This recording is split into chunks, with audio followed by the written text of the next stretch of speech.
September 1st, 1939. A gray mist rolls across the fields of northern Poland. From it, the silhouettes of armored columns begin to emerge, steel beasts grinding forward, their engines synchronized like an orchestra of thunder. Above them, the shrill dive of Stukas tears through the air, their sirens screaming like mechanical banshees. German infantrymen advance behind the tanks, calm, precise, wordless. Every man knows his position. Every machine moves to a plan. Radios crackle short commands, no confusion, no hesitation. Within hours, Polish defenses collapse under a storm of speed and coordination the world has never seen. In Berlin, commanders track the battle through real-time radio reports, a web of efficiency and control stretching hundreds of miles across Europe. To foreign observers, it looks like magic. To Germany, it is a method. A nation that once lay broken and humiliated after World War I now moves like a machine reborn, swift, disciplined, unstoppable. How did a defeated country transform itself into the most efficient war engine of the 20th century? How did Germany achieve a level of military precision that left entire armies stunned? To understand this, we must go back to where it all began. The year is 1919. Germany lies silent, its empire dismantled, its people starving, its soldiers returning not to parades but to ashes. The once proud army of the Kaiser has vanished, its weapons seized, its factories stripped by the Treaty of Versailles. Millions of men trained in war now stand idle, bitter, humiliated, and searching for purpose. For them, the war never truly ended. Versailles didn't just end a conflict, it planted the seeds of another. The treaty limited Germany to a mere 100,000 soldiers, banned tanks, aircraft, and submarines, and demanded reparations so crippling that even bread became a symbol of defeat. Yet behind the humiliation, something began to stir. In secret meeting halls, former officers whispered of redemption. In the minds of engineers and tacticians, new ideas began to take shape, theories of mobility, of speed, of how technology could replace sheer numbers. The dream was not of revenge alone, but of efficiency to win wars not through size but through design. The 1920s brought political chaos. Street battles between communists and nationalists turned cities into battlegrounds. Inflation devoured savings overnight. A loaf of bread cost millions of marks. But amid the turmoil, the old Prussian discipline endured in schools, in factories, in the collective psyche. Germany's cultural DNA valued precision, hierarchy, and technical mastery. Even in ruin, that instinct survived. When Adolf Hitler rose to power in 1933, he did not invent Germany's effectiveness, he harnessed it. He revived the myth of unity, discipline, and national destiny. His speeches gave emotional fuel to what had long been a cold mechanical will to order. Factories that once made tractors began producing tank parts in secret. Airfields meant for training quietly assembled new aircraft. The new Wehrmacht wasn't built overnight, it was engineered. A generation of officers trained in the shadows of Versailles were ready to test new doctrines. Men like Heinz Guderian, Erwin Rommel, and Walter Model were not just soldiers. They were architects of a new style of warfare. They had studied the stagnation of 1914, the horrors of trench warfare, and vowed never to fight that kind of war again. They envisioned movement tanks and infantry advancing as one, supported by fast aircraft and coordinated through radios. Germany's weakness became its innovation. Lacking resources, it built systems that maximized every ounce of fuel, every bullet, every second. Efficiency wasn't a choice, it was survival. By 1935, the facade of peace was gone. Hitler openly defied Versailles. The Wehrmacht expanded. The Luftwaffe took to the skies. Factories in the Ruhr and Saxony roared to life again, not for consumer goods, but for mechanized war. But beneath the banners and parades was something far more dangerous. A nation that had learned to think like a machine. From the classroom to the barracks, German society was organized around discipline and output. Every child in the Hitler Youth was trained for endurance. Every worker pushed for precision. Every officer taught to think independently, but act as one piece of a greater mechanism. Germany's effectiveness was not born in 1939. It was forged over 2 decades of loss, calculation, and reinvention. As the world watched, complacent and divided, Germany quietly built a war machine that was not the largest or the richest but the most synchronized. And when that machine was finally unleashed upon Europe, its precision would rewrite the definition of modern warfare. But to understand the scale of that transformation, we must look at how Germany, in just a few short years, rebuilt its military, economy, and command structure under a single, chillingly efficient vision. By 1936, Europe was watching but not yet reacting. Germany's defiance of the Treaty of Versailles was visible to all, yet no one moved to stop it. The League of Nations issued words, not actions. Britain and France, still scarred from the First World War, hoped for peace through appeasement. For Germany, this hesitation was oxygen. In secret training fields hidden deep within forests and industrial valleys, the reborn Wehrmacht drilled new tactics. Pilots of the future Luftwaffe trained in Soviet airfields under clandestine agreements, far from the eyes of Allied inspectors. Tank officers studied in disguised tractor schools. Engineers in Stuttgart, Kassel, and Augsburg designed machines that could be produced quickly, maintained easily, and strike with devastating speed. This was not just rearmament. It was a revolution in thinking. The old Prussian model of rigid command was replaced by Auftragstaktik, the doctrine of mission-type orders. Instead of waiting for instructions, officers were taught to understand intent and act independently to achieve it. It was a philosophy that demanded initiative and trust, the opposite of micromanagement. A single German company could react faster than an entire opposing battalion because decisions happened on the field, not in a distant headquarters. Meanwhile, the economy transformed itself into a weapon. Through the four-year plan, launched in 1936, Hitler placed Hermann Göring in charge of aligning industry, science, and labor toward total war readiness. Synthetic fuel and rubber were produced to reduce reliance on imports. The Autobahn network expanded, not just as a symbol of progress but as arteries for military logistics. Factories were optimized for rapid conversion. Civilian production could switch to armaments within weeks. Behind the propaganda of glory lay spreadsheets, blueprints, and meticulous scheduling. The German obsession with order had become a national operating system. When conscription was reintroduced in 1935, over 500,000 young men joined the ranks within months. They were not mere recruits. They were indoctrinated with discipline, uniformity, and speed. In barracks across Germany, officers drilled them not just to shoot, but to think in patterns of efficiency. Every task, from cleaning a rifle to maneuvering a tank, was measured, timed, perfected. The new Wehrmacht was smaller than the mass armies of Russia or France, but it was sharper. Its divisions were combined arms formations where tanks, infantry, artillery, and air support worked as a single living organism. Radios became their bloodstream. Communication, the invisible thread of modern warfare, made every unit aware, reactive, and lethal. In 1938, the annexation of Austria provided more than territory. It delivered manpower, industry, and psychological victory. When the Sudetenland followed, Germany absorbed Czechoslovakia's advanced weapon factories, the Škoda works, among others, integrating them seamlessly into its war economy. The machine was now continental. Europe watched in disbelief. Many assumed Germany's aggression was bluster, not readiness. But by September 1939, the illusion shattered. As the Wehrmacht crossed into Poland, its efficiency became terrifyingly clear. The attack unfolded like a perfectly executed equation. Tanks broke through the flanks, aircraft shattered communications, and motorized infantry closed gaps with machine-like precision. It wasn't merely power, it was synchronization. Every moving part, from the highest command to the lowest rifleman, functioned with the same tempo. Fast, decisive, relentless. Germany's rearmament had not just rebuilt an army, it had refined the art of war. Yet the most remarkable element was psychological, the belief that order could conquer chaos. From the Führer's office in Berlin down to the last radio operator on the field, every man believed he was a gear in a grand mechanism, unyielding, unstoppable, efficient. This was the secret at the heart of Germany's effectiveness, a culture that merged technology with ideology, precision with purpose. And as the 1940s dawned, this war machine was ready to prove itself not in theory, but in the lightning storms of battle that would soon sweep across Europe.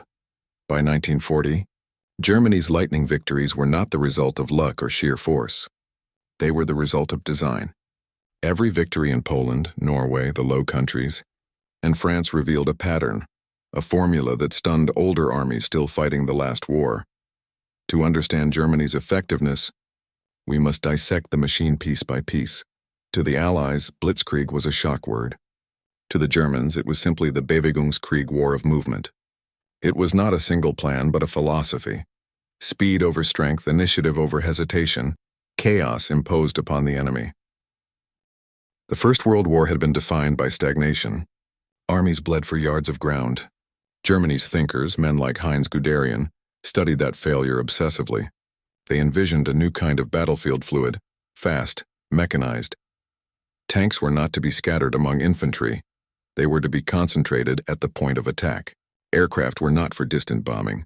They were to fly low, cripple communications, destroy bridges, and paralyze command centers. Every second of confusion for the enemy meant a kilometer gained for Germany. When the Wehrmacht struck, it did so like lightning through dry wood. Infantry advanced behind tanks, clearing resistance. Mobile artillery moved up instantly. Engineers repaired roads and bridges within hours. The Luftwaffe provided constant eyes in the sky, real-time reconnaissance unheard of in 1918. It was not brute force. It was synchronization, the modern equivalent of a symphony. Every instrument played at once, every note timed. Blitzkrieg made war terrifyingly efficient. It turned complexity into flow. The Wehrmacht structure was unlike its enemies. In France or Britain, junior officers waited for orders. In Germany, they acted. The Auftragstaktik mission command was the quiet engine of German success. Each commander from division to platoon was given a goal, not instructions. He was trusted to decide how to achieve it, based on conditions in the field. This doctrine demanded intelligence and confidence at every level. It created flexibility where others had rigidity. A single German captain could alter the course of a local battle without waiting for approval, because initiative was not rebellion. It was doctrine. This system meant that when plans went wrong, as they inevitably did, German units adapted faster than their opponents. Where French forces waited for communication from Paris, German units shifted flanks within minutes. Where British troops dug in, Germans maneuvered. It was not chaos, it was controlled freedom. Every officer was both student and strategist. In contrast, Allied command structures in 1939 still resembled those of 1916, layered, cautious, centralized. The German command trusted men to think.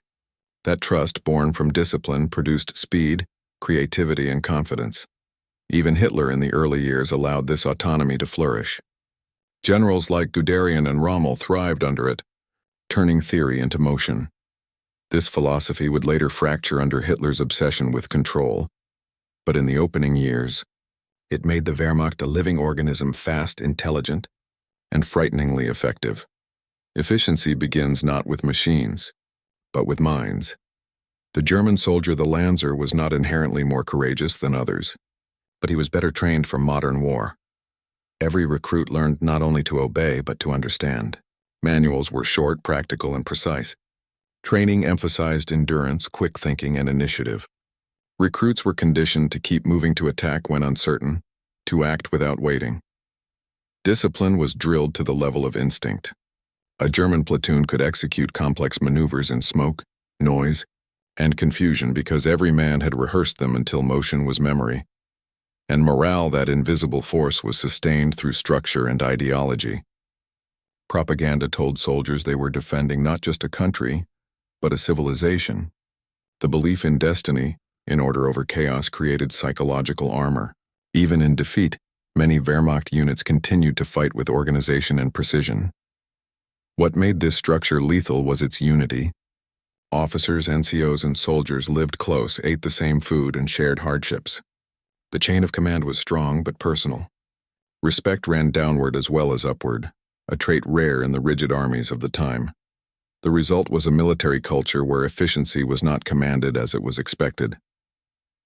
By 1940, this combination of doctrine, leadership, and human engineering had created something new in the history of warfare. An army that could think, move, and react as one. And it wasn't just tactics or courage. It was the deliberate fusion of ideas, planning, and psychology that made Germany's forces seem unstoppable. But there were still more layers to this machine.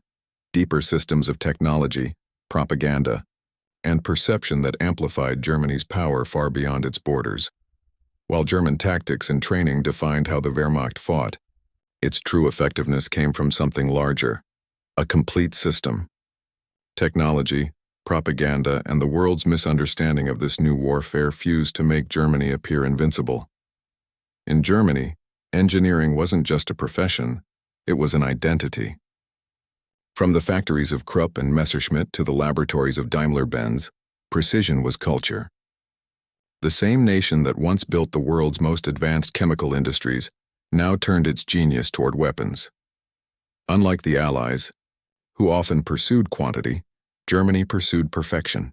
Its tanks were not mass-produced early on, but engineered for balance and coordination. The Panzer III and Panzer IV were faster, more maneuverable, and better organized for combined arms than heavier Allied models. Crews were trained to operate as a single mind, the commander free to lead because the gunner, loader, and driver each understood the mission completely. Radios, one of Germany's least appreciated weapons, changed everything. Every tank and vehicle carried one.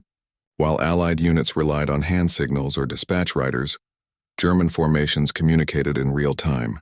This made their movements appear prophetic, reacting to changes before the enemy even realized what was happening. The Luftwaffe mirrored this principle in the air. Aircraft like the Ju-87 Stuka were not built for beauty, they were built for precision. Sirens attached to their wings turned dives into psychological warfare, freezing soldiers before bombs even struck. Behind them, the Messerschmitt Bf-109 provided air superiority through engineering brilliance. Light, fast, deadly. Even logistics bore the mark of order. German supply chains used color-coded containers, modular parts, and efficient fuel planning. Trucks were standardized for rapid maintenance. While not as industrially vast as America's, the system worked like a surgical instrument, small, sharp, coordinated. But that obsession with quality carried a hidden flaw. Perfection slowed production. As the war expanded, the same precision that made German machines effective would later make them unsustainable. For now, however, in 1939, 1940, 1941, it was unmatched. Germany's efficiency was not only mechanical, it was psychological. Joseph Goebbels understood something most generals did not. Morale is logistics for the mind. A soldier's belief could move as much as fuel or ammunition. Through radio broadcasts, film, and art, the Nazi regime created a narrative of unity and destiny. Every victory was magnified, every defeat hidden. The German soldier was portrayed not as a killer, but as a disciplined guardian of order. The enemy was chaos in the world that had humiliated Germany after 1918. This constant stream of controlled information reinforced one message. Germany cannot fail because Germany does not make mistakes. Propaganda didn't just motivate, it organized perception. Civilians believed they were part of the machine. Workers in munitions plants saw themselves as soldiers at their stations. Even children learned efficiently how to obey, endure, and believe. The Allies, meanwhile, often underestimated how deeply this psychological cohesion ran. German troops didn't fight only for victory. They fought to maintain an identity built on precision and pride. It gave their actions a cold, mechanical calm that terrified opponents. In the chaos of battle, the German army rarely lost formation, rarely panicked. Even in retreat, they fell back with order. This mental discipline built through propaganda, education, and ritual was as much a weapon as any tank or bomb. Perhaps the greatest amplifier of German effectiveness was not something Germany did, but what its enemies failed to do. In 1939, post-European military leaders still thought in World War I terms. Defense lines, heavy fortifications, slow mobilization, these were their comfort zones.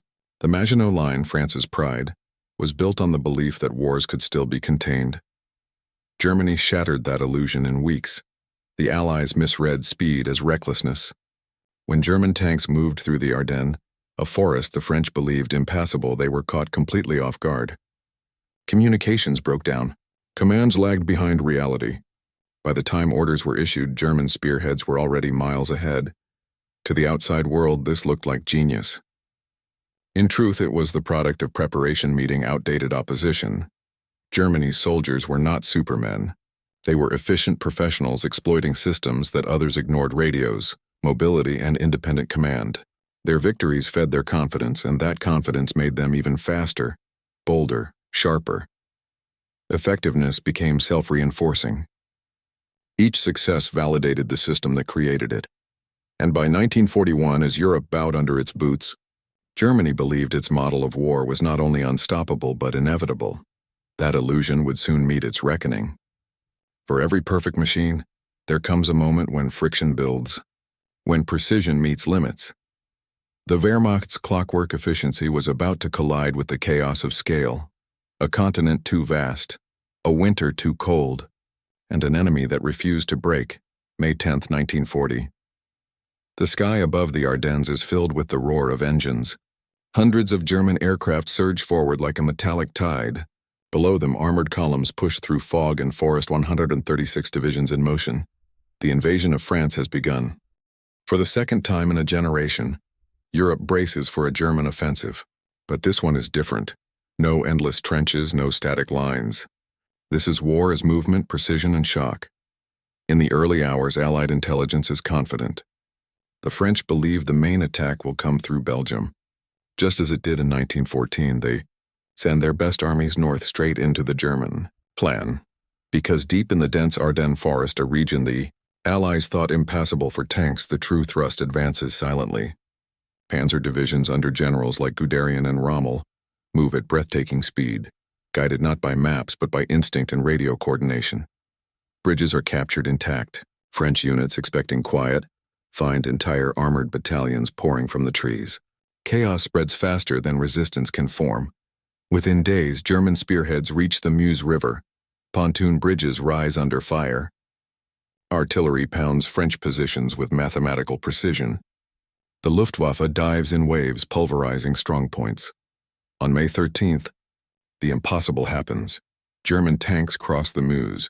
The French line, considered unbreakable, collapses in hours. This is Blitzkrieg in its purest form, a choreography of destruction. Tanks slice through enemy rear areas. Motorized infantry follow instantly, and aircraft seal the gaps. French and British commands, designed for slow wars, cannot comprehend what is happening. By the time orders are typed and transmitted, the front has already moved miles west. Civilians on the roads become part of the battlefield. Endless streams of refugees blocking supply routes. Communication networks crumble under panic. German units, meanwhile, move like a tide of precision, every radio tuned. Every order crisp, every maneuver coordinated. In 3 weeks, the illusion of Allied superiority disintegrates.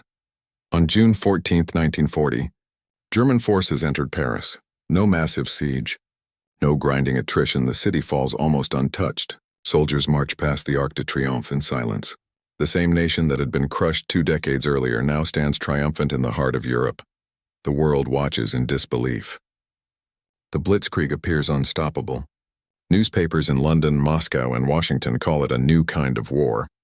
But in truth, it is the culmination of years of planning, discipline, and innovation. Germany's full effectiveness distilled into weeks of movement. It wasn't just the weapons, it was the rhythm. The Luftwaffe operated as flying artillery, striking at precise moments to clear paths for advancing armor. Engineers and sappers repaired bridges within hours. Logistics teams tracked fuel consumption down to the liter. Even enemy admiration reflected the scale of the achievement. Charles de Gaulle, then a young officer, called Germany's coordination a masterpiece of modern command.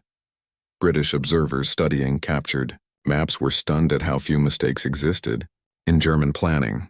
Yet beneath this triumph lay a dangerous illusion that such efficiency could conquer anything, that the same formula could be applied endlessly, from the beaches of Dunkirk to the vast plains of Russia.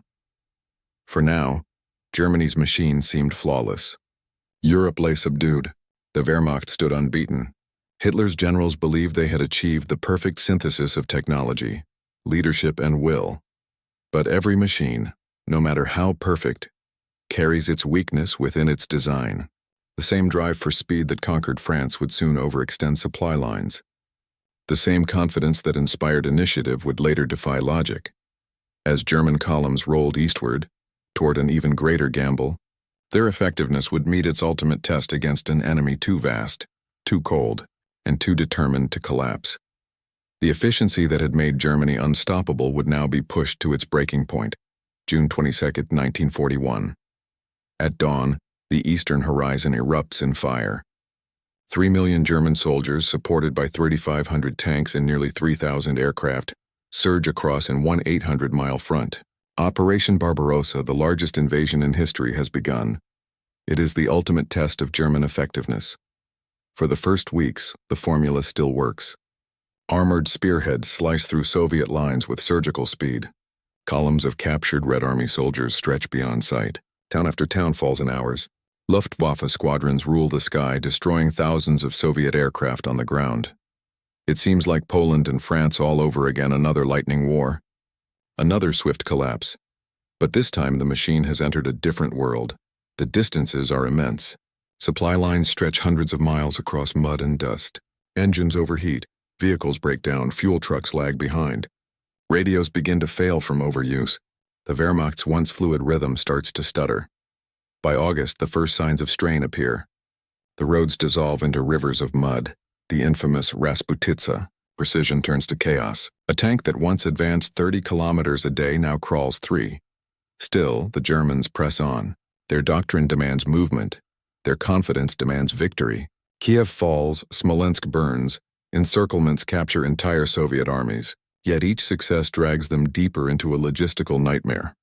For every kilometer gained, another engine fails. For every depot captured, another convoy is lost. And beyond these mechanical limits lies something even more unpredictable: human will. The Red Army refuses to die. Factories are dismantled and moved east beyond the reach of bombers. Soldiers fight even when surrounded. The Germans begin to encounter something Blitzkrieg cannot calculate: endurance. Winter comes early. Fuel thickens. Weapons freeze. Men wrap themselves in captured blankets. What was once an army of precision becomes an army of survival. By December, the gates of Moscow are visible in the snow, but the machine has stopped. Engines fail to start at 40 below. Horses collapse in the cold. Ammunition cannot reach the front. The same army that conquered Europe now faces the endlessness of Russia's geography that no efficiency can overcome. Hitler, once the political engineer of discipline, now interferes directly. He forbids retreats, issues impossible orders, and punishes initiative, the very quality that made the Wehrmacht effective. Commanders who once acted freely now wait in fear for approval from Berlin. Auftrags tactic, mission command dies unter Ideologie. The system that was designed to adapt begins to rigidify. By early 1942, German forces held vast territories, but at catastrophic cost. Millions of men are trapped in the east, their supplies dwindling. Trucks run on captured Soviet fuel. Weapons scavenge from destroyed tanks. What once functioned like a machine now creaks like an overworked engine. The same precision that brought victory in France becomes a liability in the vastness of the east. Too many moving parts. Too little margin for failure. The illusion of total control collapses against nature. Distance and resistance. By the time spring returns, the Wehrmacht is no longer an invincible instrument. It is a machine bleeding oil, blood, and time. And yet, even in failure, its discipline remains terrifying. German units retreat with precision, rebuild under fire, counterattack with mechanical timing. But it is no longer enough. The war has shifted from movement to endurance, from speed to attrition, and in a battle of endurance, efficiency alone cannot win. Germany's effectiveness had conquered nations, but it could not conquer scale. It could defeat armies, but not the endless industrial weight of the Soviet Union or the economic power of the United States. The turning point has come. The machine that once defied logic now faces it. From Moscow's snow to Stalingrad's ruins, German effectiveness continues to function, but only as survival, not victory. The gears that once turned flawlessly are now grinding themselves to dust. By 1943, the illusion of unstoppable efficiency had faded. The Wehrmacht, once a model of precision, was now an army stretched thin across continents. The very systems that had made it lethal began turning against it.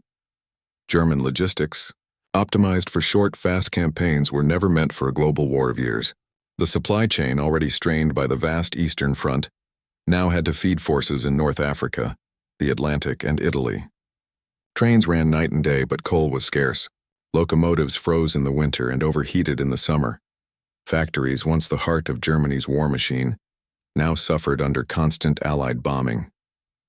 The precision that once flowed through assembly lines was shattered by fire and rubble. The Ruhr, Hamburg, Dresden names that once meant industry now meant ruin, and with each bomb, the myth of perfection burned away.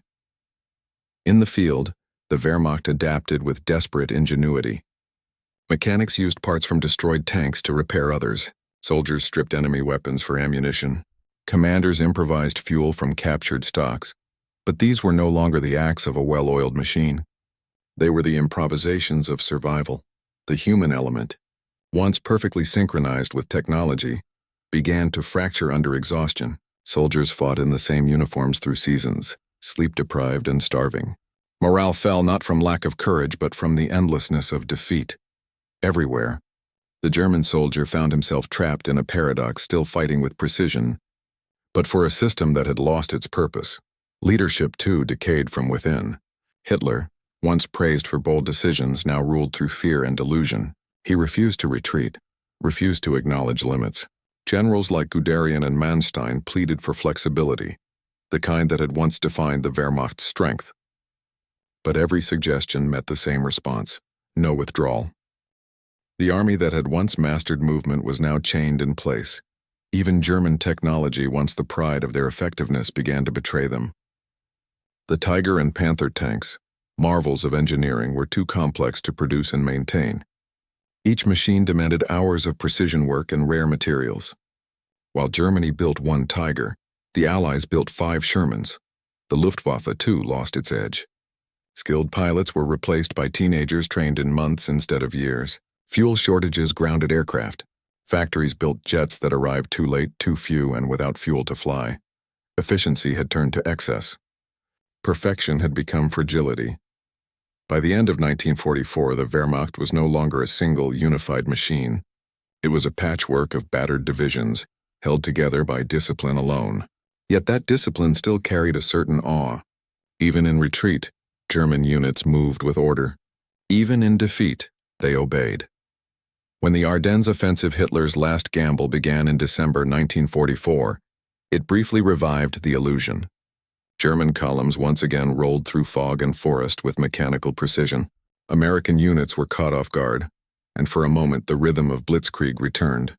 But fuel ran out. Supplies vanished. The momentum collapsed in weeks. It was no longer the Wehrmacht of 1939 or 1940. It was a hollow echo, efficient in structure, doomed in substance. The machine had consumed itself. As 1945 approached, the front lines disintegrated. Armies surrendered in pockets, cities fell one by one. The system that had once functioned like clockwork now cracked under total pressure, not because its parts were weak, but because they were human. And in those final months, the myth of German effectiveness met its most brutal test. What happens when discipline is all that remains? By early 1945, the German war machine existed mostly in memory. The Reich that had once moved with frightening precision now staggered, bleeding from every front. In the east, the Red Army surged forward with overwhelming momentum. 10 million soldiers, thousands of tanks, and a production base that no bombing could stop. The Wehrmacht, outnumbered and undersupplied, fought on instinct alone. In the west, Allied armies pushed through the Rhine.